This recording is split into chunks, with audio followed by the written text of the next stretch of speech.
Hello everyone, আসসালামু আলাইকুম। Maria's কিচেনে আপনাদের স্বাগতম।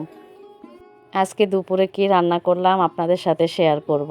আমি আজকে রান্না করব পটল দিয়ে পাঙ্গাস মাছের ঝোল। আমি একটি পাঙ্গাস মাছ নিয়েছি, ভালো করে এখন পরিষ্কার করে কেটে নিব। হয়ে এলে ভালো করে ধুয়ে নিব, ধুয়ে পটল কেটে নিব।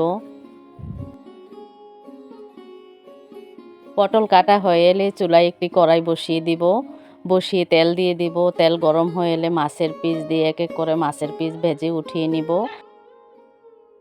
একই তেলে দিয়ে দিব পেঁয়াজ কুচি। পেঁয়াজ কুচি ভালো করে হয়ে এলে পেঁয়াজ ভালো করে হয়ে এলে আমি হাতে বানানো একটা পেস্ট দিয়ে দিব।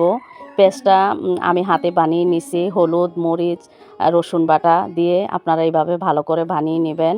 এইভাবে মশলাটা দিলে পটলটা ভালো লাগে খেতে।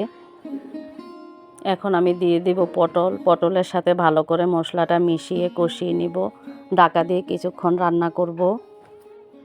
কষানো হয়ে এলে পানি দিয়ে দিব। এখন এক এক করে মাছের পিসগুলো দিয়ে দিব। এখন ঢাকা দিয়ে কিছুক্ষণ রান্না করব। সব কিছু সিদ্ধ হয়ে এলে নামিয়ে নিব। আমার রান্না কমপ্লিট। এখন আমি গরম ভাতের সাথে পরিবেশন করব। যারা এতক্ষণ ধৈর্য ধরে আমার ভিডিওটি দেখলেন, আপনাদের সকলকে ধন্যবাদ।